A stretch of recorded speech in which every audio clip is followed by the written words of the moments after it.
Bonjour, je suis Not Manly, et ici de cours d'espace je ne sais quoi. Hello, Not Manly here. And after a visit from the Sûreté du Québec, welcome to part 5 of the Je ne sais quoi space race. This is going to be our standard low-orbit launcher for some time, and you may notice that it seems to think it has 5.7 kilometers per second. It actually has a lot more delta V than it looks, because those decouplers have fuel crossfeed enabled because I researched fuel systems, and I'm able to do fuel transfer through those and enable asparagus staging for the first time in this playthrough. And I've attached a Kerbal Engineer module to this craft. This is going to be our first geostationary orbit satellite, assuming I can get the thing off the launch pad to begin with. After some overspending later, here we go.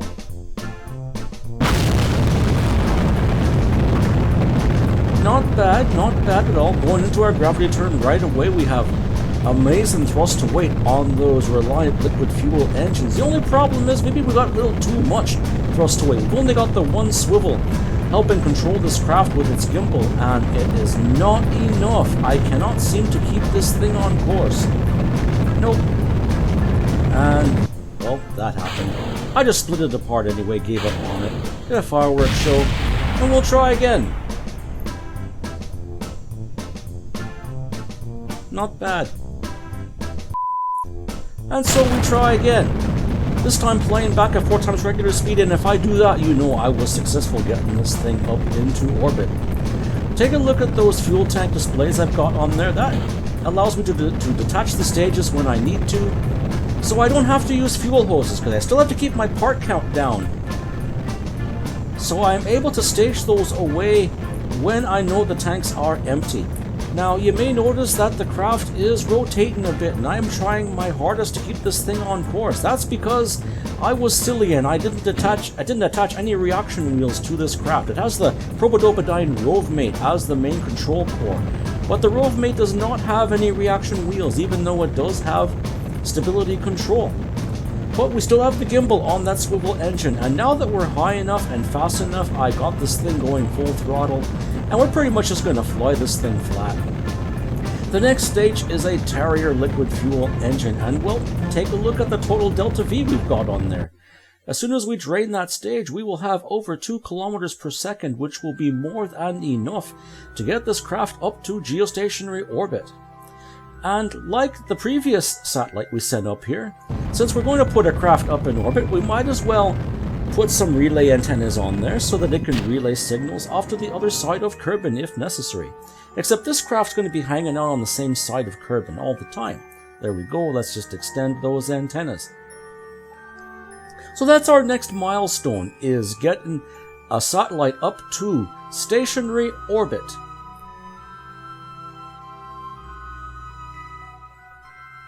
Now, stationary orbit requires an altitude of just under 9,000 kilometers. You need 1.2 kilometers per second delta V to do the ejection, and another 730 meters per second to do the insertion.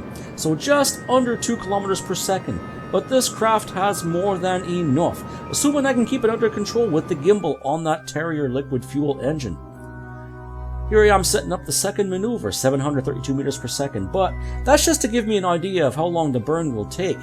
I'm actually going to put the nav ball into surface mode, and I will bring surface speed down to as close to 0 meters per second as I can once I get this thing up to stationary altitude. Again, just under 9 kilometers. And because I'm using the Rovemate, I've got full access to KerbNet. Even if the survey range is pretty small, it has a 100% detection rate of anomalies, like this first lowlands object that we just discovered. I'm pretty sure that's just one of the other launch sites. We'll find out when we send a rover out there. But before we can do that, we need to get this craft up the rest of the way to stationary orbit. There's my nav ball in surface mode. Here I am going retrograde surface. I know it's going to take a little while to do this burn.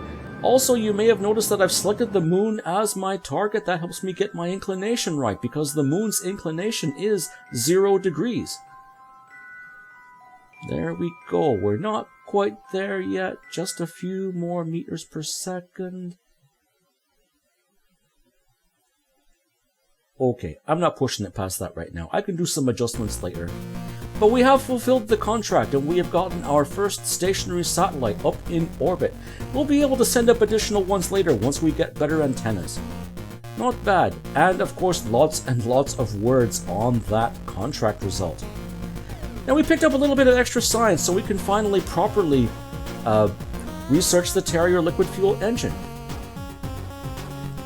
Now you see that Orbiter 1, that is going to be our first craft for sending a Kerbal up to low orbit. Finally, after almost 50 days, actually that says day 40, just after 40 days we're able to build this craft, push it out to the launch pad. And it's using the same launcher as our geostationary satellite. Those swivel and Reliant liquid fuel engines are very, very powerful. And we got a Probodoba 9 Octo on there, and we got Bob Kerman, who's a scientist. I want Bob to get the experience first because he'll be able to return better values on science experiments once we send him up on better missions. For instance, sending him up to the moon, or sending him to Minmus if we can. In the meantime, we're getting this craft up there. There we go, much better control than what we had because of that. Mark 1 pod has very strong reaction wheels for what it is. Staging away the Reliant engines, and well, there's a pretty steep launch, so we're going to cut back down. There's a nice sharp turn in orbit mode. There we go. So let's just turn the throttle back and gently coast up along Prograde until we get up to orbital altitude, which is 85 kilometers in this version of Kerbin. You know what? Let's just fly this thing horizontal. To heck with this noise. I don't have a Kerbal Engineer module aboard, but KSP 1.7.3 has a basic kind of Kerbal Engineer down there on the bottom left. I can see apoapsis and time to apoapsis. Those are the big numbers that I need to control this craft effectively. So I'm not having to switch between map mode and that. There we are on the Terrier liquid fuel engine. And yes, we have less delta V now, but that's okay.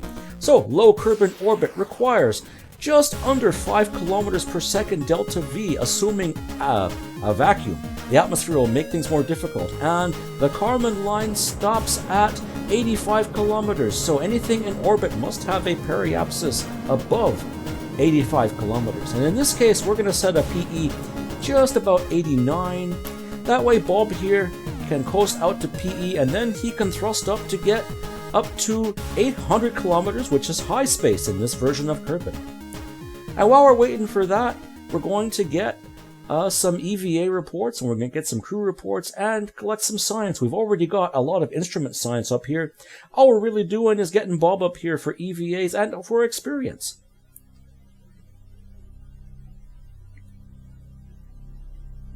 There we go. Our first EVA report, which fulfills our next story contract. There we go. Get back in the pod before this becomes a rescue mission. This does not count as a milestone yet. We need to get to that point yet first before we can do a milestone EVA. But hey, in the meantime, we can collect some science by doing EVA reports, and there are lots and lots of biomes to do these reports over. Look at that. Lowlands, shores, midlands, highlands, the Western Sea, all of that. We're at periapsis now, and we're getting ready for our ejection out to high Kerbin space. Again, 800 kilometers up. We do have the fuel for it. There we go. And we still have plenty of delta V to re-enter this craft. Just on the edge of that, though, let's try to get a few more biomes. Come on, that body of water there, they call that the Great Lake, or at least inland water. So we're trying to catch that one if we can before we get to high space. Come on, Bob, you make sure you get that. Lowlands, lowlands, come on.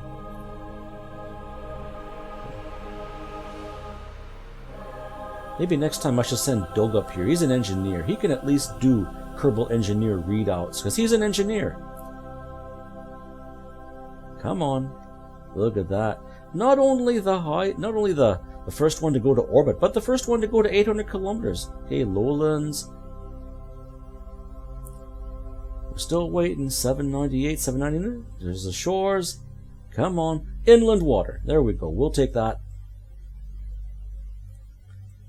Now we're in high space, so we'll get a crew report in high space. We'll get an EVA report in high space. Oh, it's very round, all right. Okay, take the data, store the data. We don't have an experiment storage unit on this craft.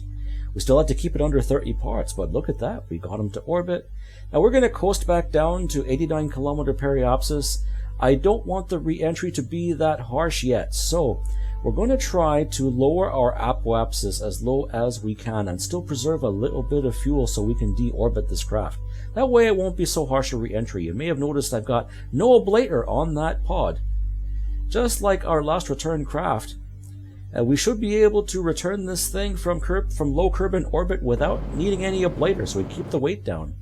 That's it, 50 meters per second. We're going to save that. Oh, there we go. We are now out of fuel. Now, while periapsis is in the atmosphere, 69 kilometers abouts, that would take a couple passes to re-entry. Well, you know what we can do here? We can do the Kerbal way of fixing this. Yes, there we go. We just get out and push. That Probodobodine Octo will keep that craft on course while Bob just gets out there and thrusts for his life.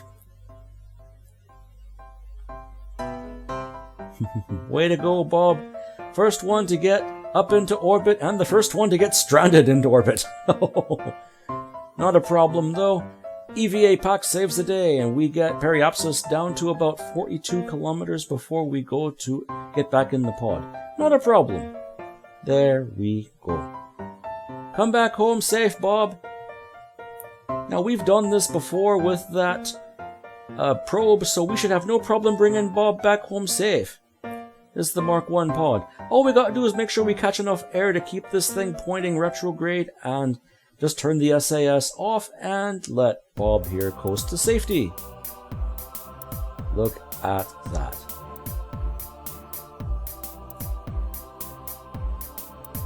You know, back in Kerbal Space Program, I couldn't do that because Eve's atmosphere is much harsher than this.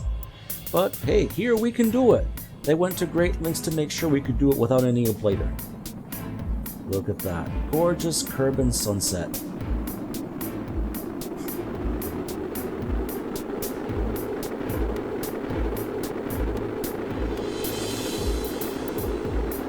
Not bad at all. Look at that gorgeous re-entry trail. It's a little big, but hey, that's okay.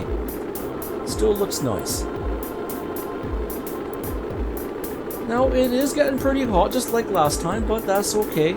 The heat shield is the hottest part on this craft. It's got a temperature warning, but it's not going to explode on us. Still waiting to see if that service module will explode. Looks like it's too high up, but at least it's in the atmosphere. We can watch it deorbit later. We know it's not going to stay stranded up in orbit and start polluting our pristine low orbit area above this edition of Kerbin. We'll try to avoid space junk if we can. Safe in the lower atmosphere now, 13 kilometers up and dropping. Just for expediency's sake, we're going to wait till about 5 kilometers before we fire those chutes. There we go. Part way through day 40, we complete sending our first Kerbal to orbit, sending him past the Kármán line and bringing him back safe. That is 2 more milestones, so we have completed, I think, 13 milestones. We did 9 last episode, and we got the geostationary orbit. There we go, splash down, nice and safe. So we got the geosync, we got Kármán line, and we got orbit. That would be 13, yes. Not bad at all for someone who's never worked with Kerbal construction time before. And Bob, being the ever so essential scientist, tries to collect a little bit more data for us. Thank you, Bob. We appreciate it. Oh, but we still have a crew reporting now. Let's go get that in there. As Bob inspires other Kerbals to join in the space race. There we go. We pick up 120 science. We can unlock another node. And speaking of such contracts, there we go. We've got put 2 Kerbals in orbit. Why, they're getting aggressive there. And now we have Not quite upgraded the mission control building yet. We are almost there though. We are going to purchase that upgrade though, so we can really ramp up on our milestones. While we're at it, we got funds to upgrade the runway. No problem, we can launch craft from the runway while we're working on the launch pad. That's quite alright. There we go, we'll pay for that. There's science. We're going to get those solar panels. We do need those and the larger batteries. Now I'm looking at these points. Now that I know a thing or two about Kerbal construction time, I decide to redistribute my points. The first time you do it, it only costs 2 points. But as you may have noticed, as you spend points, the costs for those adjustments will double each time. Look at that. Vehicle assembly. So I'm going to balance this, like I said, between the vehicle assembly building and the spaceplane hangar, at least for now. I'm going to split my efforts between these two buildings, and I'm not going to worry about using the rate 2. I understand the rate 2 is so you could build 2 craft at a time, but we're not going to worry about that. We can already build 2 craft at a time. We got 2 buildings. Look at that. Now with the geostationary milestone done, we've got Fly by Minmus and Fly by the Moon, and we're going to use 1 craft to do both. And this time we remembered reaction wheels. We got them tucked into that nose cone, because Ferrum Aerospace lets us do that. So instead we're going to launch this from the runway because the launch pad is under construction, under upgrade, but we can do that. Look at that. And after considerable overspending later, we get this thing ready and we're researching our electrics. We'll have 1 more point to spend after that. And we got more buildings. We are still upgrading. R&D is now upgraded to level 2. Kerbals can now take surface samples, and we can research nodes that require more science. Here is our moon flyby satellite launching from the runway using that same launcher we had before that gives us 2 kilometers per second delta V once we are up in low Kerbin orbit. Look at that. Nice little satellite that's going to take care of 2 milestones for us at the same time. Now, ejecting out to the moon costs about 1.5 kilometers per second depending on your approach. It could take a little less if you're thrifty. We're going to set an alarm so that when the craft enters the moon's sphere of influence, we'll get alerted, and if we're in the middle of time warp, it will stop for us. Speaking of which, we just fast forward to there, and we are now in the moon's area, and we are transmitting science? Uh-oh. Oh, great. We have run out of electric power. Our solar panels are blocked by our dishes? Well, let's let this craft drift for a bit. Maybe after a little while it'll change and we'll get those things out of alignment, and then the solar panels can catch some rays. In the meantime, we've overspent again, and we have built a special 2-crew command pod to send up Valentina and Doug Kerman. And since Doug is aboard there, we've got Kerbal engineer readouts. Look at that. So yeah, we're just kind of cheating there. That's actually a service bay and another command pod clipped in there, much like I did back at Kerbal Space Program. But this craft isn't nearly as balanced on re-entry, so Valentina has to keep this thing pointed. But that's okay. We do get through the worst part of the upper atmosphere, and we do land safe, completing our 14th milestone. Actually, our 15th. Fly by the Moon was our 14th. And the flag does not explode this time for Valentina. Sorry about that. Alright, after a little while, our craft does drift a little bit, and we get one of our solar panels exposed. After a bit of time warp, we get our batteries fully recharged. Now we can transmit some science. There we go, temperature scan, and then we'll do a pressure scan. There we go, get a little more science. And there we go. We have transmitted scientific data from the moon. Now we do our maneuver to eject at high speed to Minmus. And we've got all this construction going on. The mission control is finished, the launch pad is finished, and the runway is finished. And we've got a lot more milestones, plus a few secret contracts that I'll tell you about in a future episode. Until then, I'm not manly, fly safe.